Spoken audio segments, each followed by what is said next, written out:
मजदूरी करके मुश्किल से 2 वक्त की रोटी खाने वाला कैसे बन गया इतना बड़ा खूनखार आतंकवादी। खूनखार आतंकी अजमल कसाब ने भारत के खिलाफ इतनी बड़ी साजिश को कैसे अंजाम दिया। मुंबई हमले में सैकड़ों लोगों को मौत की नींद सुलाने के बाद जब खूनखार आतंकी अजमल कसाब पकड़ा गया तो उसने बचपन से लेकर आतंकवादी बनने की सारी कहानी सुना दी। पाकिस्तान के पंजाब फरीदकोट के दीलापुर का रहने वाला अजमल कसाब 4वीं क्लास तक पढ़ा था। कसाब ने अपनी माँ का नाम नूरे इलाही तो पिता का नाम आमिर बताया। उसके पिता दही बर्रा बेचकर घर का खर्चा चलाते थे।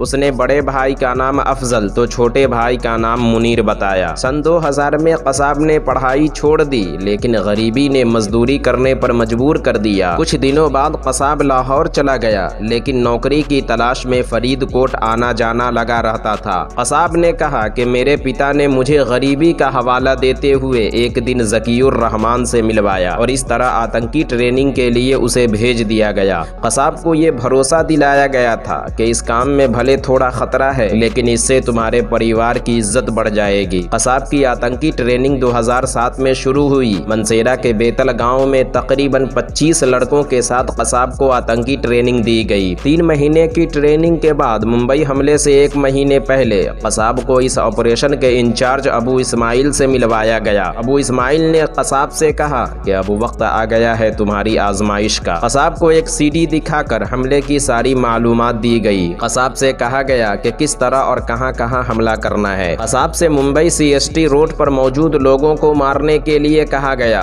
मुंबई में दहशत फैलाने वाले कसाब से जिहाद के बारे में जब पूछा गया तो उसने कहा मुझे पता नहीं जिहाद क्या होता है, लेकिन हमें इस हमले के लिए भेजने वाले कहते थे कि इसका मतलब जन्नत होता है। कसाब ने कहा कि ये सब मैंने सिर्फ पैसों के लिए किया। कसाब ने कहा मेरे पिता को लाखों के हिसाब से मिला होगा, लेकिन मुझे नहीं मालूम कि कितना मिला। हालांकि कसाब को शक भी था कि हो सकता है मेरे पिता को पैसे न मिले हों। मुंबई पर हमला करने वाले 10 आतंकवादी अजीजाबाद के करीब कासिम गांव के समंदरी रास्ते से मिशन पर निकले थे। आधा सफर उन्होंने बोट के जरिए किया। उसके बाद ये आतंकी 2 ग्रुपों में बंटकर मुंबई के किनारे मच्छीमार कॉलोनी में पहुंच गए। कसाब के साथ इस्माइल नाम का एक और आतंकी था। दोनों आतंकी CST स्टेशन के लिए टैक्सी पर बैठ गया। हर आतंकी के पास 8 हैंड ग्रेनेड और AK-47 राइफल था। फिर 26 नवंबर 2008 की रात करीब 8 बजे मुंबई में सबसे बड़ा आतंकी हमला शुरू हो गया, जो अगले 3 दिनों तक जारी रहा।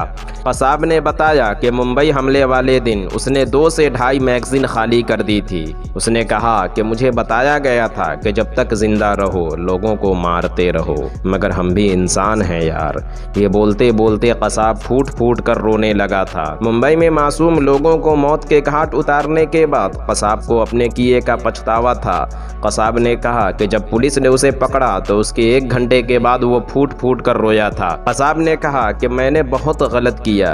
एक और बयान में कसाब ने कहा था कि इस गुनाह के लिए अल्लाह मुझे कभी माफ नहीं करेगा। 4 सालों तक कसाब पर कोर्ट में मुकदमा चला और फिर 21 नवंबर 2012 को पुणे के यरवड़ा जेल में सुबह 7:30 पर कसाब को फांसी पर लटका दिया गया। तो दोस्तों आज की वीडियो में बस इतना ही। कैसी लगी कसाब के आतंकी बनने की कहानी कमेंट बॉक्स में ज़रूर बताना, और इसी तरह के इंटरेस्टिंग फैक्ट और इस दुनिया से जुड़ी अजीबो गरीब मालूमात देखने और सुनने के लिए हमारे चैनल को ज़रूर सब्सक्राइब करना। मिलते हैं एक और नई वीडियो के साथ, जब तक के लिए अपना ख्याल